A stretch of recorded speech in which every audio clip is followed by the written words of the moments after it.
My name is Hannah, and I'm 34 years old. For the past 5 years, I've been working at the National Archives and Records Administration. It's a job I've always enjoyed, surrounded by history and important documents. But lately, I've been feeling like something's missing in my life. I lost my parents when I was in my early 20s. It was a car accident, sudden and devastating. Since then, I've been on my own, throwing myself into my work and trying not to think about how lonely I felt. But as I approached my mid-30s, I couldn't ignore it anymore. I wanted a family of my own. "Hannah, you coming to the break room? We're having cake for Jim's birthday," my colleague, Lisa, called out. As I followed Lisa to the break room, I couldn't help but notice how she kept glancing at her phone, probably texting her husband. I felt a pang of envy. The break room was crowded with my coworkers, all chatting and laughing. Jim, a balding man in his 50s, was cutting the cake. "Here you go, Hannah," he said, handing me a slice. "You know, my nephew's about your age. Single too. Maybe I should introduce you too?" I forced a smile. "Thanks, Jim, but I'm okay." This wasn't the first time a coworker had tried to set me up. I'd been on a few dates with guys from work, but they all seemed, well, not what I was looking for. Too focused on their careers, or too immature. I wanted someone stable, someone who understood the value of family. Later that day, as I was organizing some files, my supervisor, Mr. Johnson, approached my desk. "Hannah, I've got a new case for you. A farmer from upstate is looking for information on a neighboring plot. Says it's abandoned and he wants to buy it. Think you can handle it?" I nodded. "Of course, Mr. Johnson. I'll get right on it." "Good. He'll be coming in tomorrow morning. His name's Daniel Miller." As Mr. Johnson walked away, I couldn't help but feel a little excited. A farmer. That was different from our usual clients. I wondered what he'd be like. The next morning, I arrived at work earlier than usual. I'd spent extra time on my appearance, though I tried to convince myself it was just another day. As I settled at my desk, my colleague Lisa gave me a knowing look. "Someone's looking nice today," she teased. "Hot date?" I rolled my eyes. "No, just meeting a new client. A farmer looking for property records." Just then, Mr. Johnson appeared with a man I assumed must be Daniel Miller. My jaw nearly dropped. This was not the old, bearded farmer I'd imagined. Daniel was tall, probably in his early 40s, with salt and pepper hair and kind eyes. He wore jeans and a plaid shirt, looking somewhat out of place in our office full of suits. "Hannah, this is Mr. Miller," Mr. Johnson introduced us. "He'll be working with you on finding those property records." Daniel extended his hand. "Please, call me Dan." "It's nice to meet you, Hannah." His handshake was firm, his hands calloused from hard work. I felt a flutter in my stomach that I quickly tried to squash. "Nice to meet you too, Dan. Shall we get started?" As we settled into my workspace, I couldn't help but notice how Dan's presence seemed to fill the room. He had a quiet confidence about him that was intriguing. "So, tell me about this property you're interested in," I prompted, trying to keep things professional. Dan leaned forward, his eyes lighting up. "It's the plot next to my farm. Been abandoned for years. I'm hoping to expand, maybe start an orchard. But first, I need to track down the owners." As he spoke, I found myself drawn in by his passion. It was refreshing to see someone so enthusiastic about their work. We spent the next few hours poring over old property records. Dan was surprisingly knowledgeable, asking insightful questions that made our search easier. As we worked, we fell into an easy conversation. "So, how long have you been farming?" I asked during a lull. Dan's face softened. "Born and raised on a farm. Took over from my dad about 15 years ago. It's not always easy, but I love it." There was something in his tone that made me curious. "Sounds like there's a story there." He hesitated for a moment. "Well, it's just me and my boys now. My wife, she passed away a few years back." My heart clenched. "I'm so sorry, Dan. That must be hard." He nodded, a sad smile on his face. It is. But my boys, they keep me going. They're 7 and 5 now. Great kids. I felt a wave of sympathy wash over me. I lost my parents years ago. I know it's not the same, but I understand loss. The rest of the day flew by. We made good progress on the property search, but it was clear we'd need more time. As Dan was leaving, he hesitated. Listen, Hannah. I know this is unconventional, but would you like to grab a coffee sometime? To discuss the case, of course. I felt my heart skip a beat. I'd like that, Dan. For the case, of course. Over the next few weeks, Dan and I met regularly, ostensibly to work on his property case. But our conversations often strayed beyond land records and legal documents. I found myself opening up to him in a way I hadn't with anyone in years. One day, as we were wrapping up our work, Dan hesitated. Hannah, I hope I'm not overstepping, but would you like to come out to the farm this weekend? Meet the boys? We're having a little barbecue, nothing fancy. My heart raced. This felt like a big step. I'd love to, Dan. Are you sure the boys would be okay with it? He smiled, his eyes crinkling at the corners. They've been asking to meet you. I may have mentioned you once or twice. That Saturday, I found myself driving out to Dan's farm. The city gradually gave way to rolling hills and open fields. As I pulled up to the farmhouse, I saw Dan and 2 young boys waiting on the porch. Hannah, Dan called out, waving. Come meet the boys. I stepped out of the car, suddenly nervous. The younger boy hid behind Dan's leg, while the older one eyed me curiously. Boys, this is Miss Hannah from the archives. Hannah, these are my sons, Jack and Tommy. Jack, the older boy, stepped forward. Do you really work with old stuff all day? That's cool. I laughed, feeling myself relax. I do. Maybe I can show you some interesting documents sometime. Tommy, still shy, peeked out from behind Dan. Do you like chickens? We have chickens. And just like that, the ice was broken. The boys led me on a tour of the farm, showing me their favorite spots and introducing me to various animals. Dan followed behind, a soft smile on his face. As the day went on, I found myself falling into an easy rhythm with Dan and the boys. We grilled burgers, played catch in the yard, and ended the evening roasting marshmallows over a small fire.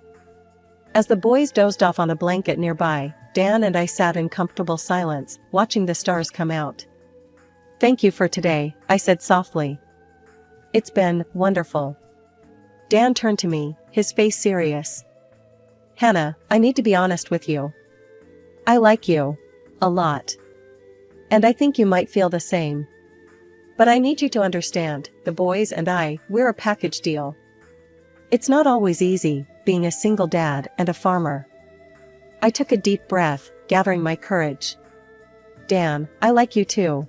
And your boys are amazing. I know it won't be easy, but I'd like to see where this goes. If you want to, that is. Dan's face broke into a wide smile. He reached out, taking my hand in his. I'd like that very much, Hannah. The months that followed were like a dream. Dan and I grew closer, and I found myself spending more and more time at the farm. The boys, Jack and Tommy, warmed up to me quickly, and I discovered a maternal instinct I never knew I had. One crisp autumn evening, as we sat on the porch watching the sunset, Dan turned to me with a serious expression. Hannah, these past 6 months have been the happiest I've had in years. I know it might seem fast, but when you know, you know. Hannah Thompson, will you marry me? Tears welled up in my eyes. Yes, Dan. Yes, I'll marry you. The wedding was a simple affair, held on the farm with only our closest friends and family present. As I walked down the makeshift aisle in a simple white dress, I saw Dan waiting for me, looking handsome in his suit. Jack and Tommy stood beside him, beaming. However, my joy was slightly dampened when I overheard Dan's parents talking during the reception. She's awfully thin, isn't she? His mother muttered. Not sure she's cut out for farm life. Give her time, Martha, his father replied.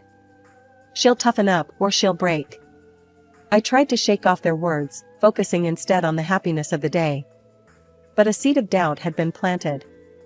After the honeymoon, I moved to the farm permanently. It was a big adjustment, leaving my job and city life behind. Dan suggested I quit working to focus on the house and children, and I agreed, eager to embrace my new role as wife and stepmother. At first, everything seemed perfect. I threw myself into farm life, learning to cook hearty meals, tend to the vegetable garden, and even help with some of the lighter farm work. The boys seemed to thrive under my care, and I loved reading to them at night and helping with their homework. But as weeks turned into months, I began to feel the strain. The work was endless and grueling. I'd never realized how much physical labor went into running a farm. My hands, once soft from office work, became calloused and rough. Dan's parents, who lived nearby, were frequent visitors. His mother, Martha, took every opportunity to criticize my efforts. "You call this a proper farm breakfast?" She'd scoff at my attempts at cooking. In my day, we'd have had 3 different kinds of meat on the table by now.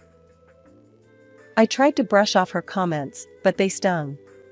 Dan, busy with the farm work, seemed oblivious to my struggles. One particularly difficult day, as I was struggling to wrangle a stubborn cow into the barn, Dan called out from the tractor. "Come on, Hannah, put your back into it. Food doesn't just appear on the table, you know." I bit back a retort, feeling a mix of frustration and hurt. This wasn't the life I had imagined when I said "I do." That night, as I looked at myself in the mirror, I barely recognized the woman staring back at me. I'd lost weight, my hair was a mess, and there were dark circles under my eyes. The manicured nails and styled hair of my city life seemed like a distant memory. As the months wore on, the demands of farm life began to take their toll. I was up before dawn each day, preparing breakfast for Dan and the boys, packing lunches, and then diving into a never-ending list of chores. Feeding animals, cleaning coops and stalls, helping with the crops, it was relentless. One particularly grueling day, I woke up feeling awful. My head was pounding, and I could feel a fever coming on. But as I lay in bed, contemplating calling in sick, to whom, I wasn't sure, I heard a sharp knock at the bedroom door. "Hannah, are you planning to sleep all day?" It was Martha, my mother-in-law. I groaned, forcing myself to sit up. "I'm not feeling well, Martha. I think I might have a fever." She burst into the room, her face a mask of disapproval. "Nonsense. In this family, only death is an excuse not to work. Now get up and make me some breakfast. Then there's work to be done in the yard." Stunned and feeling too weak to argue, I dragged myself out of bed. As I mechanically prepared Martha's breakfast, I could feel my body protesting every movement. "Here you go," I said, placing a plate of eggs and bacon in front of her. She took one bite and grimaced. "Overcooked. But it'll have to do. Now get out there and earn your keep." I stumbled out into the yard, my vision blurry and my body aching. The world seemed to spin as I made my way to the chicken coop. As I bent down to clean it out, a wave of nausea hit me. I barely made it out of the coop before vomiting. Wiping my mouth, I looked up to see Dan watching me from the tractor. "You okay?" he called out. I shook my head weakly. "I think I'm sick, Dan. I need to lie down." He frowned. "We can't afford for you to be sick right now, Hannah. The work needs to get done. Just push through it." Tears stung my eyes as I watched him turn back to his work. I felt so alone, so unsupported. This wasn't the man I'd fallen in love with. That night, as I lay in bed, my fever raging, it was Jack and Tommy who took care of me. They brought me water and cold compresses, their little faces creased with worry. "Are you gonna be okay, Hannah?" Tommy asked, his voice small. I managed a weak smile. "I'll be fine, sweetheart. Thank you for taking care of me." As the boys left the room, I heard Dan's voice in the hallway. "Boys, leave Hannah alone.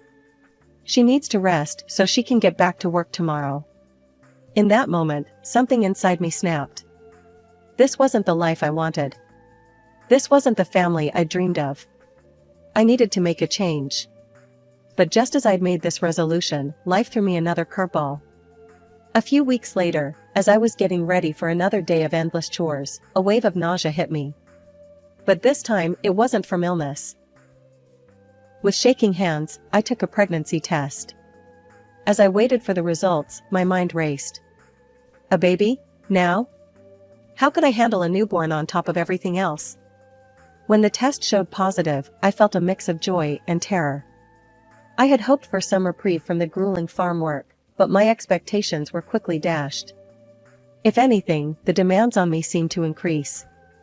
"You're eating for two now," Martha would say, piling more work on my plate. "That means you should be working for two as well." I was 7 months along when Dan's father approached me one afternoon. "Hannah, we need to clear out the old storage room for the baby. Get to it, will you?" Exhausted and aching, I nodded silently and made my way to the cluttered room. As I sorted through years of accumulated junk, I came across a dusty old box tucked away in the corner. Curiosity got the better of me, and I opened it. Inside, I found a leather-bound book. As I flipped it open, my heart nearly stopped. It was a diary belonging to Marie, Dan's first wife. I knew I shouldn't read it, but something compelled me to do so. As I began to read, tears started streaming down my face. Marie's words painted a picture of a life not unlike my own: endless work, constant criticism, and a husband who seemed oblivious to her struggles. But as I read on, the entries became darker. "The pain is unbearable," one entry read. "I begged Dan to take me to a doctor, but he says we can't afford it. His parents say I'm just being weak. But I know something is wrong. I can feel it." My hands shook as I turned the pages.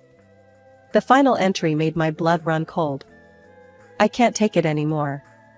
The pain, the work, the loneliness. They won't let me get help, won't even buy me medicine, because it's an unnecessary expense.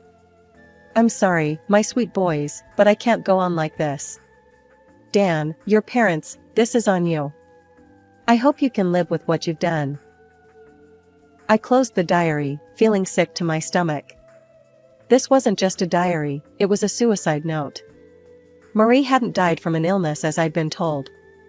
She had taken her own life, driven to desperation by the very people I was now living with. In that moment, everything became crystal clear.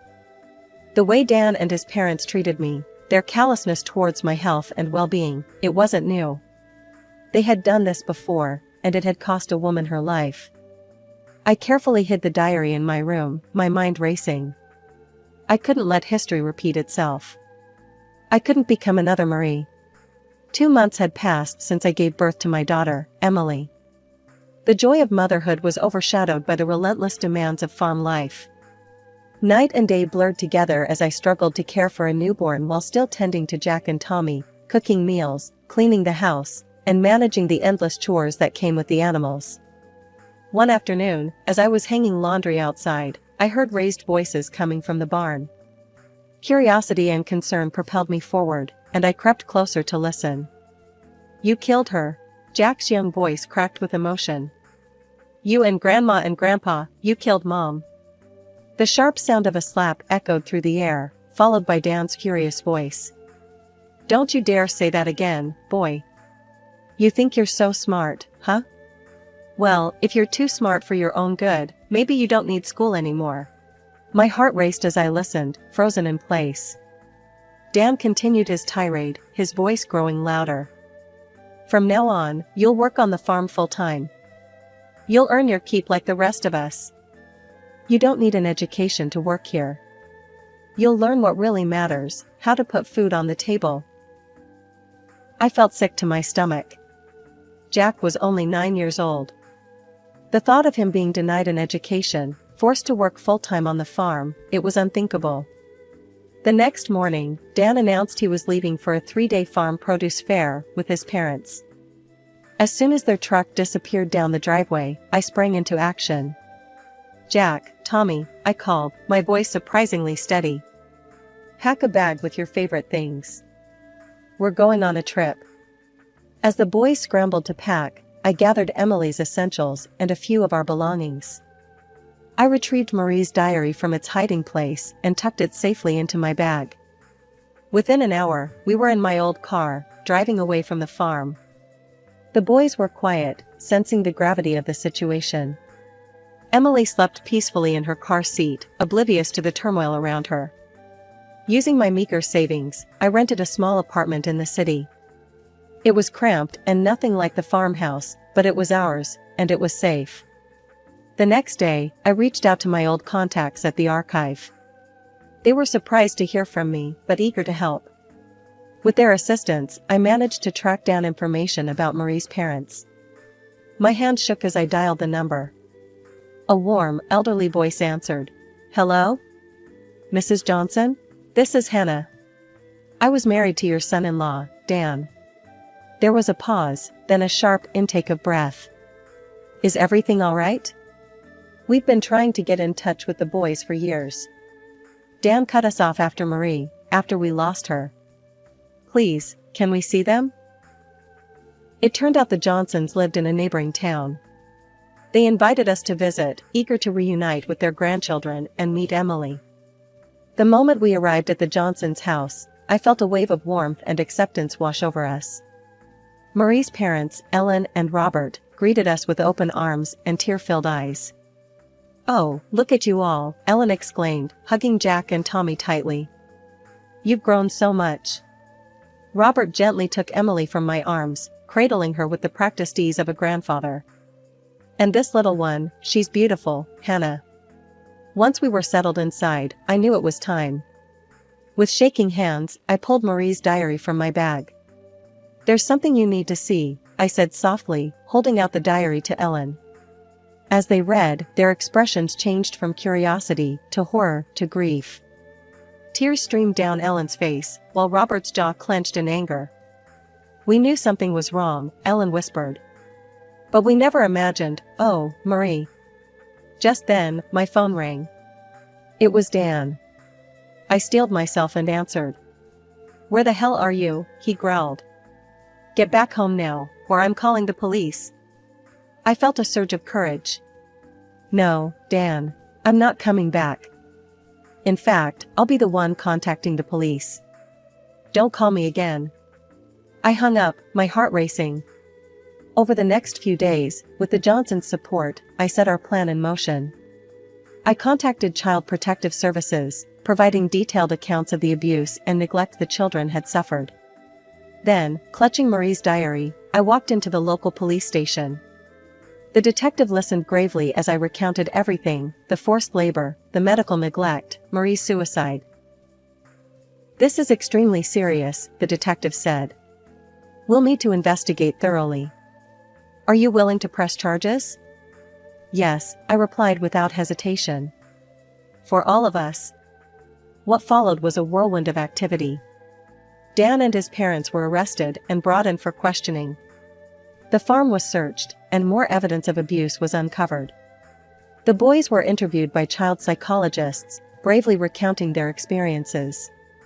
It was heart-wrenching to hear their stories, but I was so proud of their courage.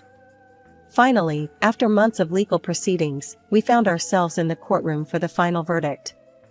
I sat between Ellen and Robert, holding Emily close, with Jack and Tommy on either side of us. The judge's voice rang out clearly. "In light of the overwhelming evidence, this court finds the defendants guilty of child abuse, neglect, labor exploitation, and criminally negligent homicide in the death of Marie Johnson." I heard Ellen's sharp intake of breath beside me. The judge continued. "Daniel Miller is sentenced to 10 years in prison. His parents, Martha and George Miller, are each sentenced to 7 years." As the gavel came down, I felt a complex mix of emotions: relief, vindication, sadness, and hope. I looked at the boys, seeing a weight lift from their young shoulders. In the aftermath of the trial, our lives began to take on a new shape. Marie's parents were godsends. They opened their home to us, providing a safe haven as we navigated the choppy waters of our new reality.